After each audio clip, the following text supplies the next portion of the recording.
Bueno, y seguimos en el living y vamos a hablar esta vez de un libro que nos hace cuestionarnos a nosotros como seres humanos, o al menos eso lo creo yo. Recibimos a Cintia Huila, quien es la autora de este ensayo sobre la crueldad.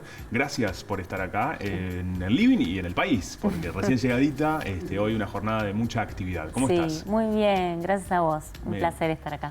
Me encanta que estés por acá y bueno, es muy interesante lo que planteás en este libro sobre la crueldad, porque bueno, hace esto de ir para adentro, ¿no? De cada uno de nosotros y empezar a ver en qué momentos o cuándo somos crueles, que lo somos los seres humanos. Vos ahí planteás esto de los dioses lo eran, cómo no vamos a hacerlo también las personas, ¿no? Sí, ¿lo leíste? Sí. Por lo que me decís parece Claro que sí. Sí, claro. Me parece que el intento fue hacer un planteo macro y después para envolvernos nosotros y decir, bueno, ¿qué tengo que ver yo con todo esto? Porque el mundo en sí mismo está habitado por hombres, entonces no es que es, ay, qué mundo cruel. No, nosotros tenemos que ver con la crueldad de todos los días, a veces en mayor o menor medida, y muchas veces lo que tratamos de evitar es mirarnos a nosotros mismos para hacernos cargo de lo que nos pasa, ¿no? Tal cual. De la responsabilidad que tenemos respecto de cómo estamos sufriendo o cómo hacemos sufrir a los demás, ¿no? Sin duda. Explicar también en la audiencia, quien muchos ya te conocen, pero otros, bueno, también tenés una formación como abogada, como psicóloga, eso aporta, obviamente, que crea todo este universo. Me resultó interesante este puntapié inicial de cuando te surge esta idea. Vos venías, en realidad, desarrollando una ficción y falleció tu papá, y eso también te hizo plantear esa crueldad de la lejanía, ¿no? En la muerte y quienes quedamos de este lado. Claro, tal cual. Sí, así como decís. Yo estaba escribiendo una novela, bueno, en el medio del proceso se muere mi padre y bueno, viste que cuando aparece un dolor tan fuerte por un abandono, en este caso por una muerte, pero bueno, hay muchos tipos de abandonos, a veces te quedas sin palabras, aparece el abismo, el enigma, las preguntas que no tienen respuesta. Y no pude seguir escribiendo. Empecé a sentir una crueldad muy fuerte respecto de los que nos dejan. Claro. Y entonces empecé a pensar, luego de la elaboración del duelo, cuando aparecieron de nuevo las palabras o algunas incógnitas a las que necesitaba darle respuesta, en la crueldad de nosotros, ¿no? De los vivos, de los que quedamos. Que incluso es mucho más fuerte que la crueldad de los muertos. ¿Por qué? Porque primero podemos responder, ¿no? Claro. Podemos hacernos cargo, el muerto ya no tiene nada más para decir, ha dicho todo hasta el final. Y me parece que ahí surgió el interés por escribir este libro. Ahí aparecieron un montón de aristas, no solo respecto a la crueldad de los dioses, como bien mencionabas tú, sino, bueno, puesta un poquito más sobre nosotros, la crueldad humana, la crueldad que tiene que ver con a veces los microactos crueles. Yo los llamo microcrueldades, de los cuales a veces no nos damos cuenta. Apareció la indiferencia, apareció la crueldad en los modelos estéticos de belleza que propone el sistema. Sí, que nos invaden cotidianamente. Sí, que nos invaden, que nos aturden, que nos perturban, porque generan la sensación de que lo que se propone es inalcanzable. Claro. Y claro que lo es, ¿sí? Claro, que siempre nos falta algo, ¿no? Pero sí, y siempre en el ser humano nos va a faltar. El problema es que en esta sociedad y en este sistema perverso nos muestran modelos en donde pareciera que no tiene que faltar nada, ¿sí? Claro. Que tenemos que ser perfectos, que tenemos que aceptar los condicionamientos de los otros, porque si no somos rechazados, cancelados, hoy a través de, por supuesto, las redes sociales que están a mano para decir cualquier cosa, herir y arruinarle la vida a cualquiera. Entonces me parece que todo este discurso que tapona, ¿sí?, el deseo, donde no hay fisuras, es un discurso donde no hay fisuras, donde no puede haber fisuras, y por supuesto es un discurso imposible de sostener, porque eso no existe, porque el ser humano por hablante ya es un ser humano en falta, ¿no? Claro, sin duda. Sí, de hecho, vos planteas esto de que, por ejemplo, ya nacemos con que la idea que vamos a morir, ¿no? Esa crueldad también desde el inicio y que, bueno, se expresa esta crueldad en todas las etapas de la vida. Volviendo a tu papá, que me resultó interesante, fue tu primer lector también. Sí. Y tenía una forma muy particular de decirte o de llamarte. Sí, él me llamaba la doctora Pendor, porque, bueno, él decía que yo como que trataba de solucionarle la vida, que trataba de estar siempre, digamos, ahí a la mano para todo lo que él necesitara. Pero vos sabés que él una vez me dijo algo muy interesante. Él estaba internado, muy mal, muy grave, y yo trataba, como esto, no era la doctora Pendor, trataba de Pendor en alusión al pendorcho, que es que es una palabra hermosa. Una palabra hermosa para decir algo que no se sabe bien cómo nombrar, porque yo no soy doctora. ¿Sí? Claro. La típica palabra que aparece en la ferretería. Claro. El pendorcho de la no sé qué, que no sé cuánto. Que, entonces, una doctora que no es doctora. Claro. Y una vez, en el afán de yo asistirlo, de querer que no se muera, en definitiva, ¿no?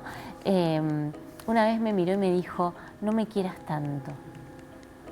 Y eso es maravilloso, porque a veces, pensémoslo en las relaciones más próximas, ¿no? En las parejas.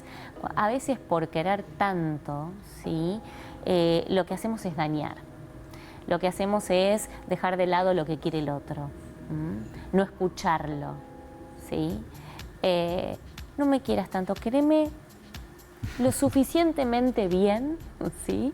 Pero no tanto. Claro. No tanto como para taponarme, no dejarme ser, ¿sí? O querer que sea como vos querés que yo sea. Claro. El amor muchas veces puede ser cruel. Sí, claro. Puede tener formas de expresión cruel. Sí, ¿no? claro. Nosotros hoy en día, en esta modernidad del discurso tecnológico, tenemos palabras para nombrar amores crueles o las crueldades dentro de las relaciones, ¿sí? Ghosting, branching, breadcrumbing, gaslighting, todos estos neologismos anglosajones nombran un montón de situaciones crueles, en donde no hay compromiso afectivo, en donde no se tiene en cuenta lo que siente el otro, en donde aparezco y desaparezco cuando quiero, en donde ilusiono a la otra persona con likes, con emoticones, con presencias y ausencias, con intermitencia, y no me hago cargo de lo que puedo generar. Eso es muy cruel. Claro, eso es muy cruel. Hoy se ve mucho en las relaciones, sobre todo dentro del ámbito de las redes sociales, donde hay una crueldad estridente. Sí, ahí es como el extremo, claro, ¿no? Sobre todo en algunas más que otras. También pienso en esto, bueno, hoy hablamos de redes sociales en el tiempo actual, ¿no? Pero a lo largo de la historia y que vamos cambiando, las formas de crueldad también quizás van cambiando según claro, los humanos evolucionan. Hay cosas que hoy en algunas partes del mundo quedan canceladas, en otras están sucediendo en este momento que estamos conversando, ¿no? Cómo eso también se modifica y va cambiando según la cultura. Sí, van cambiando los modos en que se ejerce la crueldad, ¿sí? Antes, por ejemplo, se le pisaba la cabeza, un elefante le pisaba la cabeza a un condenado, ¿sí? O te clavaban en una cruz para dejarte morir por asfixia, o te metían en la hoguera en la Edad Media. Claro. Hoy, en algunos estados de Estados Unidos, te fríen la cabeza en una silla eléctrica, o hay una inyección letal. Esas son las crueldades como más extremas, pero vamos a otras, digo, hay cárceles donde los presos son denigrados, son abusados, hay lugares en donde los niños, lugares supuestamente de refugio, donde los niños la pasan muy mal, ¿sí? Son maltratados, también abusados, y saliendo de las instituciones vamos a los hogares, ¿sí? Hay hogares en donde la crueldad toma diferentes formas, no solo las formas agresivas propias y clásicas, ¿sí? Si se quiere, en donde hay agresiones físicas o verbales, sino que hay formas con relación a la indiferencia, a los silencios, a hacer tu vida y que el otro, la verdad es que no te importe. También por responsabilidad del otro, ¿no? Que pone límites, o que no los pone, o que permite. Entonces me parece que donde hay una persona cruel hay otro que sostiene ese lugar, ¿sí? Claro. Por supuesto, es una víctima, pero ojo con quedarse sosteniendo a lo largo del tiempo un lugar donde la estamos pasando mal. Sí, sí, quedarse como el arquetipo Sí, de esa claro, víctima. claro. En el libro también hablas de una situación que hoy estamos muy acostumbrados, ¿no? Haces un recorrido de esto de en la calle Corrientes, salir, el movimiento, las entradas y las salidas a los teatros, gente entrando a comer, y un niño, ¿no? Que no llega a los 5 años pidiendo Sí. monedas. Que hoy es una situación lamentablemente cotidiana a la cual Sí. estamos muy acostumbrados. Sí. Y ahí es una crueldad en su máxima expresión, porque Sí. aparece también esta indiferencia, una indiferencia que muchas veces sostenemos, donde a veces ni siquiera aparece un contacto visual Claro, con esa persona, ¿no? exactamente. Entonces, ahí aparece yo creo que una de las peores crueldades que alguien puede tener, que es que no te importe el dolor ajeno, que no te importe el sufrimiento del otro. Ese es el acto más cruel que uno como humano puede tener con los demás. Y como bien decís, esto está en la calle Corrientes, esto está aquí Sí, sí, cuando acá salimos, afuera. esto está en un bar, cuando llega algún chiquito o alguna persona adulta y trata de vendernos algo o de pedirnos una ayuda y nosotros a veces no lo miramos o son tratados con desdén, son agredidos. Bueno, esto se da en las personas que lamentablemente han quedado al margen del sistema, que son muchas. De un sistema que muchas veces también es cruel, ¿no? Sí, de un sistema perverso, por supuesto. Claro. Y me parece que está bueno mirarnos y pensar, bueno, quizás no lo puedo ayudar, pero lo puedo mirar, le puedo decir gracias. Sí, sí, tal cual. Puedo dirigirle la palabra, puedo reconocerlo como un otro semejante, ¿sí? Como un ser humano que quizás necesita la interacción de una mirada para sentirse reconocido dentro de este mundo, ¿no? La crueldad vendría a ser algo humano, Sí. ¿no? Entonces, ¿es posible, o es una de las grandes incógnitas, ¿no? Dejar de ser cruel, o al menos ser lo menos cruel que uno puede, ¿no? Ese trabajo que también es un ejercicio cotidiano. Sí, yo creo que todos podemos trabajar para pensar quiénes queremos ser en el mundo, cómo queremos ser, ¿sí? Y en ese sentido hay, bueno, lugares que son los ámbitos terapéuticos, hay lugares de introspección, ¿sí? En donde tenemos la posibilidad de preguntarnos cómo estoy siendo conmigo, ¿sí? Esta es la vida que quiero tener, estoy con las personas que quiero estar, estoy armando las relaciones, los vínculos, los proyectos que tengo ganas de tener, ¿de qué manera lo estoy haciendo? Entonces me parece que la mirada interior tiene que ver con la ética, ¿sí? La moral es el juicio de afuera y el temor al castigo, ¿sí? En cambio, la ética tiene que ver con una mirada interna acerca de los valores que yo constituyo o no, de cómo me constituyo en la vida. Y la estética tiene que ver con cómo me quiero presentar frente al otro, frente a los demás, ¿sí? Ahora cuando decís esto de lo propio también, somos muy crueles. El primero es con nosotros mismos, ¿no? Sí, somos muy crueles con nosotros, sí. A veces en un lugar mucho más fuerte y a veces más solapado, ¿no? Podemos pensar, no sé, en relaciones en donde estamos sosteniendo, aguantando y... Sí, hasta laborales, ¿no? No solo sí, parejas, claro, donde claro. sostenemos espacios y momentos. Ay, esto que no, tengo que terminar acá porque donde empecé... a veces estamos ofuscados. Total. Y decimos, pero ¿por qué? Claro.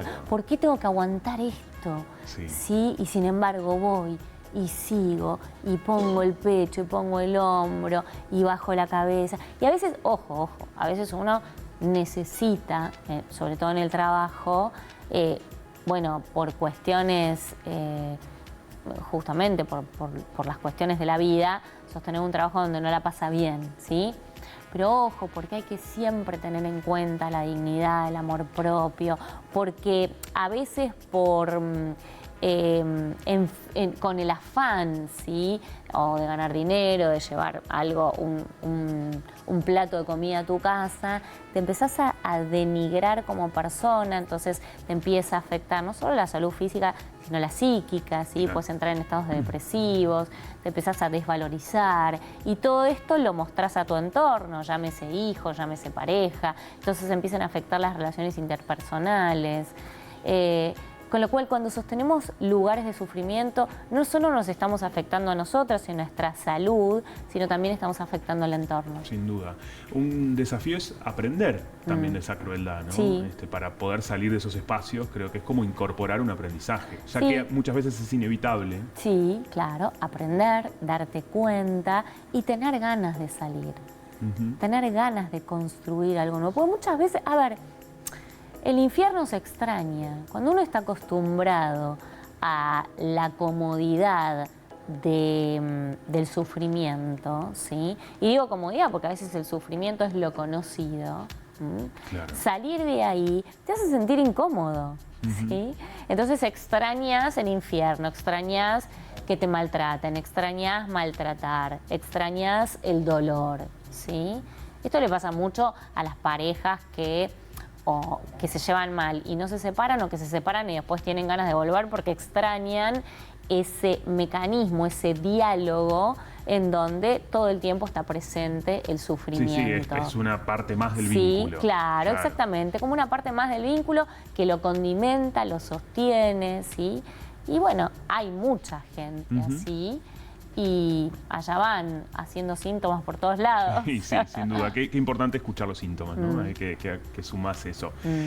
Hoy va a haber una presentación muy bueno, porque además es con entrada gratuita.